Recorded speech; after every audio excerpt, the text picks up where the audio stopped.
గౌరవ ముఖ్యమంత్రి శ్రీ రేవంత్ రెడ్డి గారికి, గౌరవ ఉప ముఖ్యమంత్రి మిత్రులు ఆత్మీయులు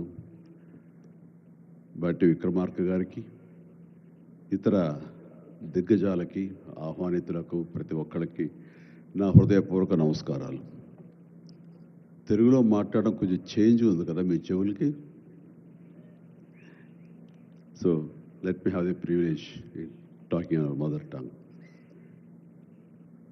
ఇక్కడ మీ అందరికీ అనిపించవచ్చు, ఇక్కడ ఉన్నటువంటి ఆహ్వానితుల్లో చీఫ్ గెస్ట్ ఒక్కొక్కళ్ళు ఒక్కొక్క రంగానికి సంబంధించిన వాళ్ళు, ఫైనాన్స్ రంగానికి సంబంధించిన వాళ్ళు, అలాగే మాజీ గవర్నర్ ఆర్బీఐ సుబ్బారావు గారు, అలాగే ఇతర ఫైనాన్స్ వ్యక్తులు, అలాగే ఆటోమొబైల్ దిగ్గజం మహేందర్ గారు, ఇంతమంది ఉండగా వీళ్ళల్లో చిరంజీవి ఏమిటి సినిమా వాడు అనే భావం మీకు ఉండొచ్చు.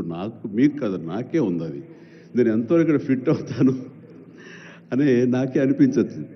కానీ నా మీద ఎంతో గౌరవంతో ఒక సోదరుడుగా మన ముఖ్యమంత్రి గారు చిరంజీవి రావాలి అని నిన్న మన బట్టి విక్రమార్క గారిని, అలాగే IT and industrial minister Sridhar గారిని నా దగ్గరికి పంపించారు. సరిగ్గా వాళ్ళు వచ్చే సమయానికి ఏ పొజిషన్లో ఉన్నాను తెలుసా అండి? ఎవరో అమ్మాయితో డ్యాన్స్ చేస్తూ ఉన్నాను. చాలా ఇబ్బంది అనిపించింది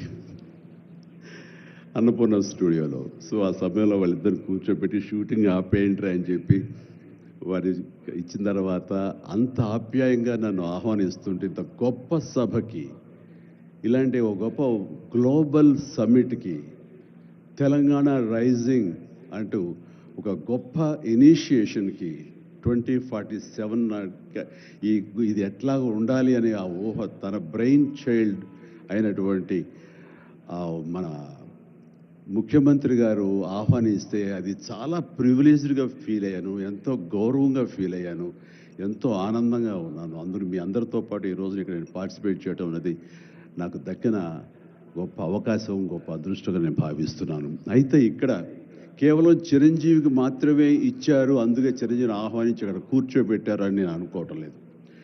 ఇది రేవంత్ రెడ్డి గారికి సినిమా పరిశ్రమ మీద ఉన్నటువంటి గౌరవం, సినిమాల ఇంపాక్ట్ ఈ సొసైటీలో ఎలాగ ఉంటుందో బాగా తెలిసిన వ్యక్తిగా వాళ్ళందరి తరపున ఒక వ్యక్తి ఉండాలి కాబట్టి చిరంజీవిని ఆహ్వానించారని మాత్రమే అనుకుంటున్నాను. ఈరోజు నేను ఒక చిరంజీవిగా రాలేదు, చిత్ర పరిశ్రమ తరపున ఒక ఏజెంట్గా, వాళ్ళ రిప్రజెంటేటివ్గా నేను ఈ రోజున వచ్చాను, ఇక్కడ ఆహ్వానించబడ్డాను. కాబట్టి దానికి ప్రత్యేకించి పరిశ్రమ తరపున శ్రీ రేవంత్ రెడ్డి గారికి మనస్ఫూర్తిగా నా హృదయపూర్వక ధన్యవాదాలు తెలియజేస్తున్నాను. సార్, మీకు గుర్తుంటే మీరు ప్రభుత్వం ఏర్పాటు చేసిన కొత్తల్లో మొదటి వారంలోనే ఎప్పుడో నేను మిమ్మల్ని అభినందించడానికి నేను వచ్చినప్పుడు మీరు నాతో అన్న మొట్టమొదటి మాట, ఈ హైదరాబాద్ని ఫిలిం హబ్గా చేయాలి. అదేదో ఒక తెలుగు ఇండస్ట్రీ వరకో, లేకపోతే సౌత్ ఇండియన్ ఫిలిం ఇండస్ట్రీ వరకో, లేకపోతే భారతీయ వరకో కాదు, గ్లోబల్ మనకి ఏమి తక్కువ అని, ఇక్కడ ఏ వనరులు తక్కువ అని చెప్పేసి, ఏ ఎంకరేజ్మెంట్ తక్కువ అని చెప్పేసి మనం ఎందుకు చేయలేకపోతున్నాం? ఎందుకు కొన్ని తెలుగు ఫిలిమ్స్ ఒక లాంగ్వేజ్కే మనం కన్ఫైన్డ్ అయ్యాం? కాబట్టి నా ఉద్దేశంలో ఇది గ్లోబల్గా అన్ని రకాల ఇండస్ట్రీస్, ఇతర లాంగ్వేజ్ నుంచి సినిమా వాళ్ళు ఇక్కడ రావాలి, ఇక్కడ షూటింగ్ చేసుకోవాలి, అది నా ధ్యేయం అని అన్నప్పుడు చాలా ధైర్యంగా మాట్లాడుతున్నారు. చాలా అది నిజం కుదురుతుందా? ఎక్కడి నుంచో ఇతర దేశాల నుంచి వచ్చి ఇక్కడ షూటింగ్ చేయటం అన్నది, నేను టూరిజం మినిస్టర్గా ఉన్నప్పుడు ఫిలిం టూరిజంగా ఇక్కడ ఎంతోమంది ఆహ్వానించడానికి ఎంతో శ్రమ పడ్డాం, ఎంతో కష్టించాం. కానీ ఇక్కడ ఉన్నటువంటి అట్మాస్ఫియర్ కానీ ఎంకరేజ్మెంట్ కానీ ఆయా గవర్నమెంట్లు అంత లేకుండా ఉండటంతో అది అంత పూర్తిగా సఫలీకృతం కాలేకపోయాం. ఆ ఉద్దేశంతో నేను కొంచెం స్కెప్టికల్గానే ఉన్నాను. ఎంతవరకు కుదురుతుంది, ఈయన డ్రీమ్ సక్సెస్ చేయగలరా అని అనుకుంటూ, మీరు ఏమైనా చేయండి, మీ గైడెన్స్ ఇవ్వండి, మీరు ఏం చెప్తే దాన్ని ఫాలో అవడానికి మేమందరం రెడీగా ఉన్నామని ఒక మాట ఇచ్చి మాత్రం అన్నాను. కానీ విత్ ఇన్ నో టైం ఇంత పెద్ద ఎత్తున ఈయన అన్ని రకాల సెక్టార్స్ వాళ్ళని ఇన్వైట్ చేసి గ్లోబల్గా అందరినీ వెల్కమ్ చేసి ఈ రోజున అందులో ఒక పార్ట్గా సినిమాలను కూడా ఆయన వెల్కమ్ చేస్తున్నారంటే కనుక అది హ్యాట్స్ ఆఫ్. అది ఆయన ఒక్కరి వల్లే అయ్యింది. అన్నది అన్నట్టుగా కాకుండా అన్నది సాధ్యం చేసేలాగా ప్రాక్టికల్గా ఈ రోజున మనం అందరం చూస్తున్నాము. ఇది చాలు, డెఫినెట్గా ఆయన అనుకున్నది సాధిస్తారనే ప్రగాఢమైన నమ్మకం నాకు ఏర్పడింది. ఎందుకంటే ఆయన అన్నది హైదరాబాద్ అనేది సెంట్రల్ లొకేటెడ్ మన కంట్రీలో. ఏ ఇతర ఇంపార్టెంట్ సిటీస్కి వెళ్ళాలని సరే 1 అవర్ డిస్టెన్స్లోనే ఉంది. మేబీ ఢిల్లీ ఇంకొక 1 అవర్ పడుతుందేమో తప్ప. అండ్ ఇక్కడ లేని లొకేషన్స్ ఎక్కడ లేవు, ఎక్కడ లేకుండా పోలేదు. మనకు మంచు కొండలు ఉన్నాయి, థార్ డెజర్ట్స్ ఉన్నాయి, అడవులు ఉన్నాయి, వర్షాలు పడేవి ఉన్నాయి, లాంగెస్ట్ బీచ్లు మనకు ఉన్నాయి. ఏమి తక్కువ, ఏ లొకేషన్స్ తక్కువ, ఏ వనరులు తక్కువ. ఇక్కడ పని చేయడానికి వాళ్ళకి స్కిల్ డెవలప్మెంట్ చేయగలిగితే కనుక పని చేయడానికి ఎంతోమంది ముందుకు వచ్చి సినిమా పరిశ్రమ ద్వారా ఉపయోగపడి వాళ్ళ కుటుంబాలకు వాళ్ళు ఉపయోగించుకుంటారు. ఇది ఆ పొటెన్షియల్ పూర్తిగా ట్యాప్ చేయలేదు అన్న మాట వాస్తవం. వారు అది నేను అంగీకరిస్తూ మా సలహాల కోసంగా ఆయన కొన్ని సెమినార్లు ఫ్యూచర్లో నడిపిస్తామన్నారు.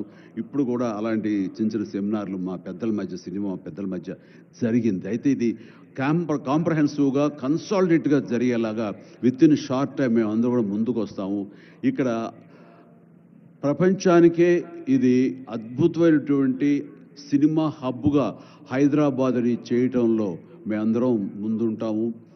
అండ్ ఈ రోజున చూస్తే కనుక బాలీవుడ్ నుంచి సల్మాన్ ఖాన్, అజయ్ దేవ్గన్లు వచ్చి ఇక్కడ మేము స్మార్ట్ డిజిటల్గా కానీ అడ్వాన్స్డ్ ఫ్యూచరిస్టిక్ స్టూడియోస్ మేము పెడతామని అంటాం అన్నది ఇది శుభారంభం. ఇదే మీకు ఇన్స్పిరేషన్గా నేను కానీ, నాగార్జున కానీ, వెంకటేష్ కానీ, ఇతర హీరోలు కానీ, ఇతర ప్రొడ్యూసర్స్, నిర్మాతలు ఎంతోమంది ఈరోజు నీకు ఉన్నారు ఈ సభ్యుకుల్లో. వాళ్ళందరూ కూడా ముందుకొచ్చి చేయాలన్న ఒక కుతూహలం కానివ్వండి, అది పూర్తిగా ఛార్జ్ అయి ఉన్నారంటే ఎలాంటి అతిశయోక్తి లేదు. అండ్ ఈ రోజున ప్రపంచపరంగా చూస్తే సినిమా ప్రభావం ఎంత ఉంటుంది, ఈ సాఫ్ట్ పవర్ ఎంత ఉంటుందన్నది నేషనల్ వైడ్గా కూడా కేంద్ర ప్రభుత్వం కూడా వేవ్స్ అనేది ఒకటి ప్రారంభించి అందులో మమ్మల్ని అందరూ కూడా పార్ట్ చేశారు. అంటే ఎకనామికల్గా అది ఎంత పవర్ ఇస్తుంది, మన కంట్రీ జీడిపికి ఎంత కంట్రిబ్యూట్ చేస్తుందో అనడానికి బాగా వాళ్ళందరికీ తెలిసిన వాళ్ళు కాబట్టి సినిమా మీద అంత దృష్టి పెట్టారు. సినిమాని కేవలం పేరు తీసుకురావడమే కాకుండా ఎంతో కంట్రిబ్యూట్ చేస్తుంది, ఎంతోమందికి ఎంప్లాయ్మెంట్ జనరేట్ చేస్తుంది, ఎంతోమందికి ఉపాధి కల్పిస్తుంది. అంటే ఉదాహరణకి కొరియా తీసుకుంటే కనుక కొరియాలో బిగినింగ్ ఇనీషియల్గా వాళ్ళందరూ యూత్ అనేవాళ్ళు ఈవినింగ్ అయ్యేసరికి చాలా పక్కదారులు పడుతున్నారు, కొన్ని వ్యసనాలకి లోనవుతున్నారు. ఆ రకంగా యూత్ నిర్వీర్యమైపోతుంది. ఏం చేయాలంటాం వాళ్ళందరూ కలిపి వీళ్ళని ఎంటర్టైన్మెంట్ వైపు కనుక మనం డైవర్ట్ చేయగలిగితే, be it is music, be it is singing or films, ఇంకోటి ఇవన్నీ ఎంటర్టైన్మెంట్గా చేయగలిగితే కనుక వాళ్ళు ఆక్యుపై అయి ఉంటారు. తద్వారా వాళ్ళు ప్రోగ్రామ్స్ ఇవ్వగలుగుతుంటారు. వాళ్ళందరూ నిష్ణాతులయ్యి వాళ్ళ ఫ్యామిలీకి వాళ్ళు బాసటగా ఉంటారు. తద్వారా వాళ్ళ నుంచి జనరేట్ అయ్యి ఎంతో కొంత వాళ్ళు క్రైమ్ వైపు వెళ్లకుండా ఉంటారు. ఆ రకంగా క్రైమ్ రేట్ తగ్గించుకోవచ్చు అనే భావంతో కొరియన్ గవర్నమెంట్ స్టార్ట్ చేసింది. కానీ ఈ రోజున ప్రపంచపరంగా Korea K pop, K drama, K music అంటూ కొరియన్ వాళ్ళ ఎకానమీ, వాళ్ళ జీడిపికి ఎంతో కొంత కంట్రిబ్యూట్ చేస్తుంది. ఎన్నో బిలియన్స్ ఆఫ్ డాలర్స్ కంట్రిబ్యూట్ చేస్తుంది ఈ యొక్క సాఫ్ట్ పవర్ మ్యూజిక్ అన్నది. అలాగే జపాన్ కూడా యానిమే అని చెప్పేసి వాళ్ళు కూడా వాళ్ళ సాఫ్ట్వేర్, వాళ్ళ ఎంటర్టైన్మెంట్ సంబంధించి ఈ ఎంటర్టైన్మెంట్ యానిమేటెడ్ ఫిలిమ్స్ కూడా ఎంతో కొంత కంట్రిబ్యూట్ చేస్తుంది. అలాగా మీరు ఈ సినిమా ఇండస్ట్రీ మీద, సినిమా పరిశ్రమ మీద ఆల్ ఇండియా లెవెల్లోనూ ఇంటర్నేషనల్ లెవెల్లోనూ ఇక్కడ కనుక వెల్కమ్ చేయగలిగి వాళ్ళకి కావాల్సిన ఇన్ఫ్రాస్ట్రక్చర్ కనుక మీరు ఇక్కడ ప్రొవైడ్ చేయగలిగితే, చేస్తానికి మీరు ప్రిపేర్ అయి ఉన్నారు, చేయగలిగితే కాదు చేస్తున్నారు. దానికి మా నుంచి పార్టిసిపేషన్ కావాలి.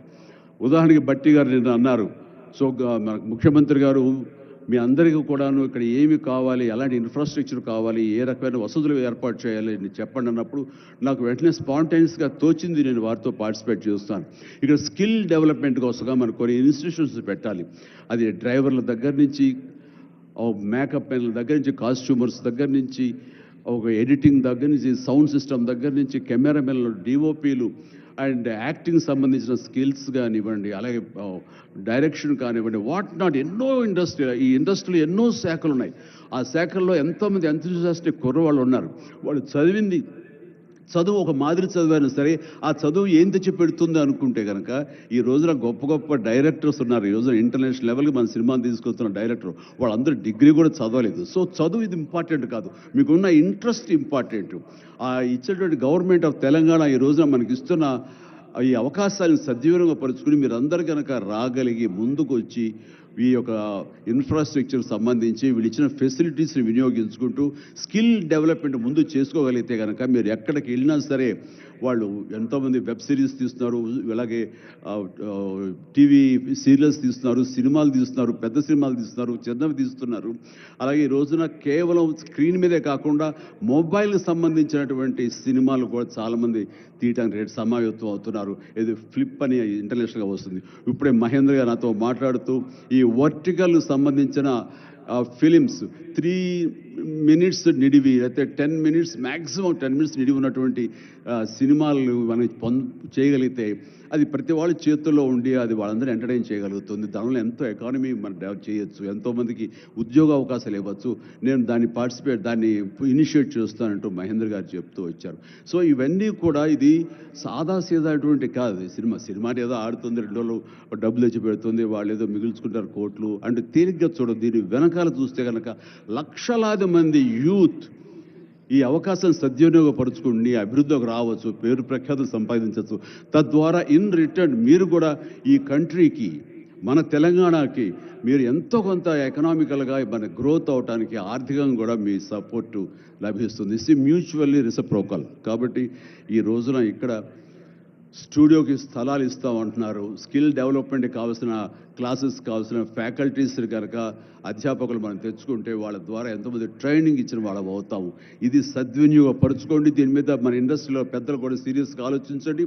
దీని మీద నేనైతే సీరియస్గా తీసుకున్నాను, వారితో అదే అన్నాను. మీరు ఒక సెమినార్ లాంటిదో లేకపోతే చిన్న క్లోజ్డ్గా మీరందరూ నాకు ఇన్వైట్ చేయగలిగితే కనుక ఇలాంటివి ఏమైనా సదస్సులు మాకు చిన్న ఎత్తులో సినిమాకు సంబంధించి మీరు చేయగలిగితే కనుక మేమందరూ దీన్ని మరింత ముందుకు తీసుకువెళ్ళి మీ కళ ఏదైతే ఉందో, మీ బ్రెయిన్ చైల్డ్ ఏదైతే ఉందో దాన్ని ముందుకు తీసుకెళ్ళి ప్రపంచం మొత్తం ఎంటర్టైన్మెంట్ రంగానికి సంబంధించి ఈ తెలంగాణ వైపు, ఈ హైదరాబాద్ వైపు మనం చూసేలాగా చేస్తామనే ధైర్యం నాకు ఉంది, భరోసా ఇస్తున్నాను.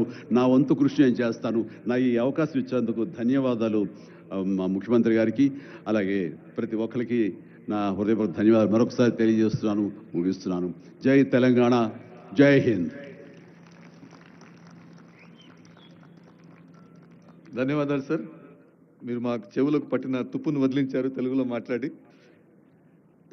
ఇప్పుడు శ్రీ సుమన్ బెర్రీ గారు, Shri vice chairman NITI Aayog. I request sir to kindly address the gathering. Niti Aayog has helped us in drafting this document. Their team has guided us, sir. So now I request you to kindly address us, sir.